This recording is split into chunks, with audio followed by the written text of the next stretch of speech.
If street photographers are the people that consume the most street photography, is it a fair expectation for you to want to make a consistent living out of your street work? Think about it. Have you ever daydreamed about making money from street photography? Like probably most of you, I've been bit by the street photography bug and I'm absolutely obsessed. Probably for like 3 years now, maybe. And I've considered it, I've been thinking about it. It has to be so cool being able to gain any type of money from doing something so fun. But yeah, how can we realistically make money from candid style images? That's the theme of today's video. And I want to go over three things specifically.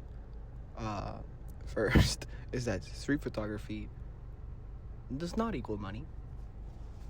Second is that documenting someone's memories or moments does equal money.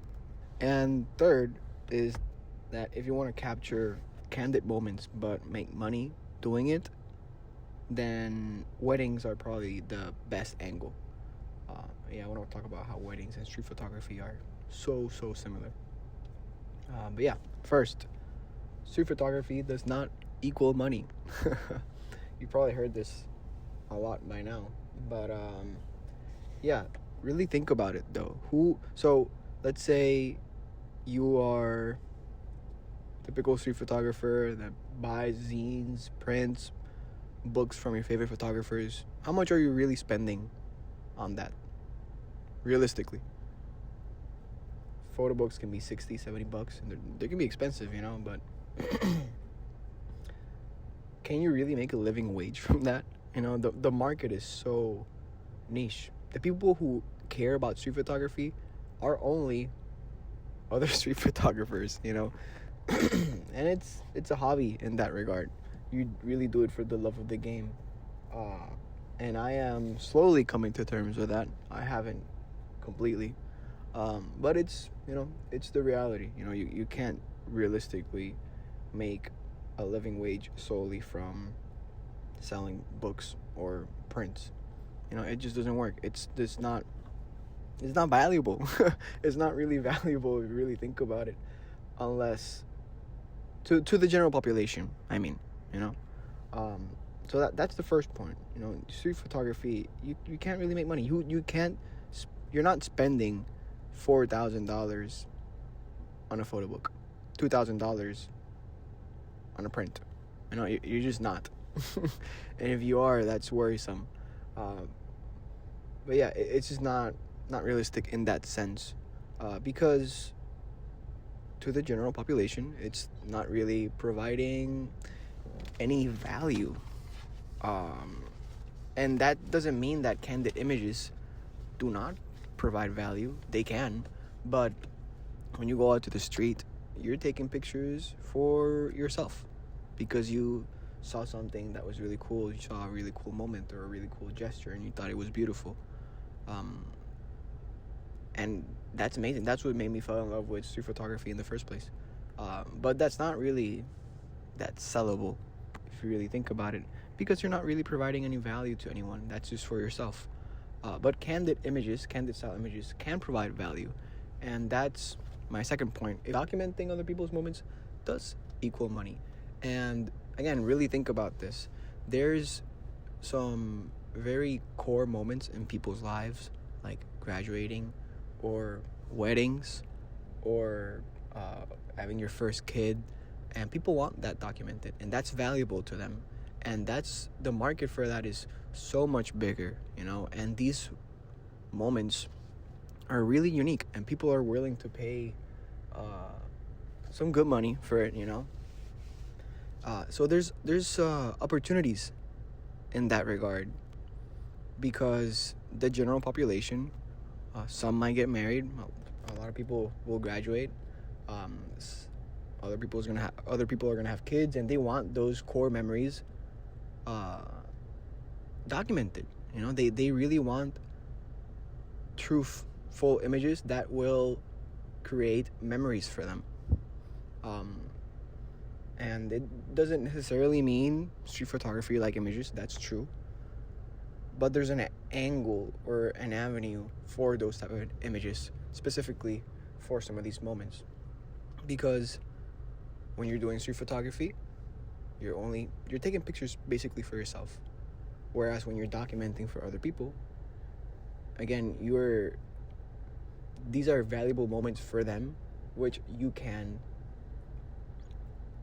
with your vision, with your eye, you can make money from if you document it in a beautiful way. And that's the core thing. It's documenting. Both street photography and things like wedding photography, for example, at the end of the day, it's all about documenting. That's the point, documenting truth.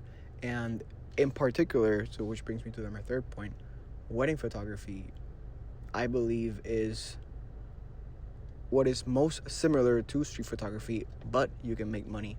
Because, for example, in street photography, you're going out to take pictures in the street, or walking about the city, or walking about the community or whatever, and you're documenting these beautiful moments that catch your eye. And then for wedding photography, you're still documenting. It's just that it's not really for you. You're documenting really important moments for people's lives. And again, it doesn't necessarily mean it has to be candid style images. Some people do want to look like a princess in their wedding, and they want really pose stuff. But from my point of view, personally, I feel that type of imagery traditional wedding photography is changing. People want more truth out of their images. They want to know what happened. They want to know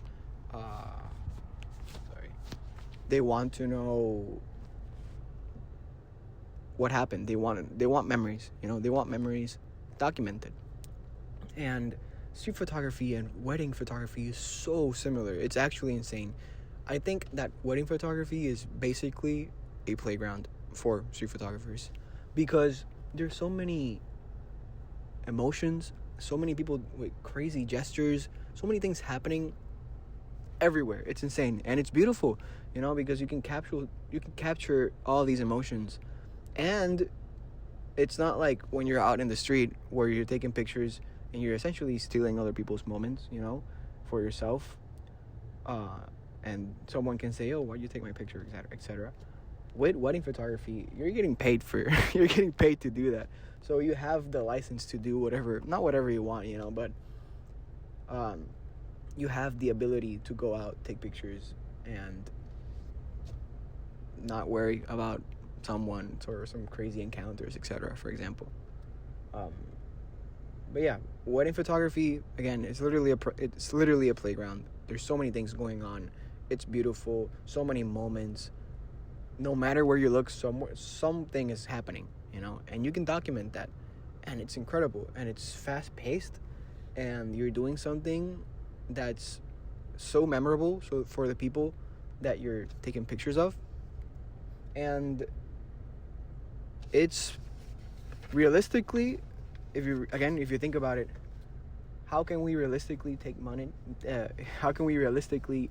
make money from candid style images? From street photography is hard.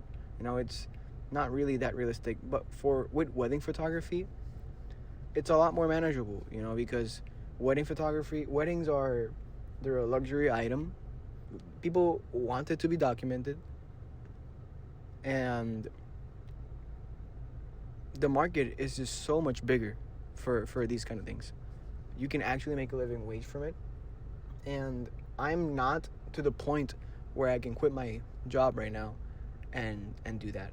But I think I'm a year and a half in, maybe 2 years, and I'm already seeing benefits, or not benefits, but it's already being fruitful. I'm doing, I think, like 10 weddings a year, and that covers maybe 30% of my expenses.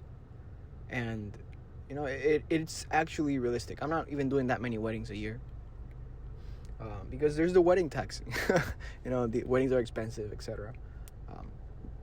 But yeah, that's my personal angle. I think weddings are probably the best way to go about making money from candid style images, because weddings beg for documentation. They beg for truthful images. They beg for memories, and those need to be documented. And that's what a street photographer does. Just that instead of doing it for yourself, you're doing it for someone else.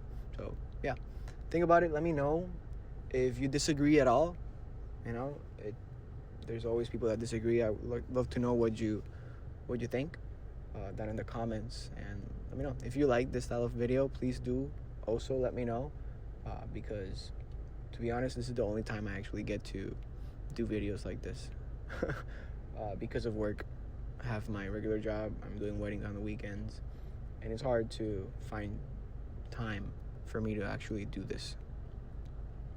So yeah, thank you guys. Peace.